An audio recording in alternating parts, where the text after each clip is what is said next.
নমস্কার বন্ধুরা, কৃষ্ণা ফুড ওয়ার্ল্ডে আপনাদের স্বাগত। আজ আবারও একটি নতুন ভিডিও নিয়ে চলে এসেছি। আজকে বানিয়েছিলাম ছানার পায়েস। চলুন তাহলে দেখে নিই ছানার পায়েস বানাতে কি কি লাগছে ও কীভাবে বানাচ্ছি। প্রথমেই দেখুন আমি 500 দুধের প্যাকেট নিয়ে নিয়েছি রেড কাউ, আর এদিকে নিয়েছি একটা মিডিয়াম সাইজের বাটির হাফ বাটি চিনি, আর নিয়েছি কিছুটা কাস্টার্ড পাউডার। চলুন তাহলে রান্নাটা শুরু করা যাক। প্রথমেই দেখুন আমি 500 দুধটা ঢেলে নিচ্ছি। ঢেলে আমি একটা পাত্রে গরম করে নিচ্ছি, আর এইদিকে আর একটা পাত্রে আমি দুধ বসিয়েছি, এটা দিয়ে আমি ছানা কাটাবো। এই দুধটা গরম হয়ে গেছে।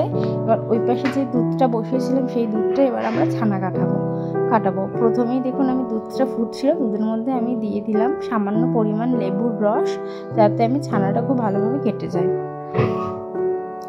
দেখুন লেবু রসটা দিয়ে দিয়েছি। এবার চামচ দিয়ে আমি খুব ভালোভাবে কেটে নিচ্ছি। ছানাটা কিন্তু আমার অলরেডি কেটে গেছে। এবার ছানাটাকে আমার খুব ভালো করে ছেঁকে নিতে হবে।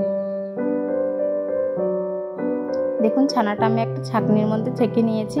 ছেঁকে নিয়ে এবার নর্মাল জল দিয়ে আমি খুব ভালো করে ছানাটা ধুয়ে নিচ্ছি। ছানাটা আমি ধুয়ে রেখে দিয়েছি। আর এদিকে আমার দুধটা ফুটে গেছে। দুধটার মধ্যে থেকে আমি আবার একটা বাটির মধ্যে অল্প পরিমাণ দুধ তুলে নিচ্ছি। আমি 4 চামচ মতো দুধ তুলেছি।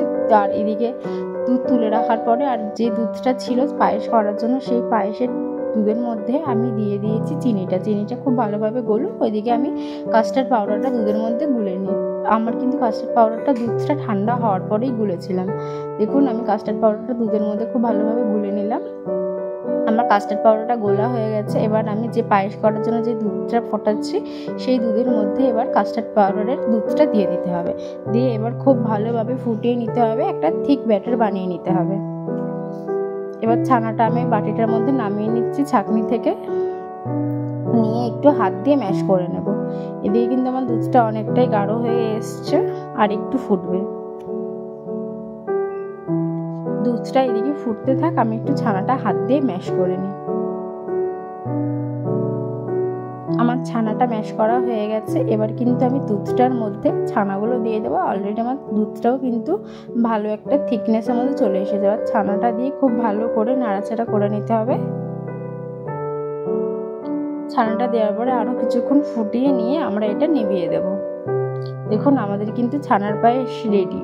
এবার কি করতে হবে, এবার কিছু আমন্ড ও কিছু পেস্তার সাথে কাজু থাকলে কাজু একটু চপিং করে নিতে হবে। করে একটা বাটির মধ্যে দেখুন আমি নামিয়ে নিয়েছি, তার মধ্যে আমন্ড ও পেস্তা ছড়িয়ে দিয়েছি।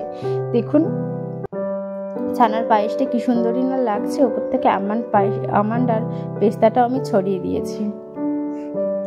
এই ছানার পায়েসটা দেখতে যেমন সুন্দর, খেতেও কিন্তু অনেক সুন্দর। স্বাদে কিন্তু কোনো কমতি নেই। আমাদের ভিডিওগুলো যদি আপনাদের ভালো লেগে থাকে, like, comment, share and subscribe করতে ভুলবেন না কিন্তু।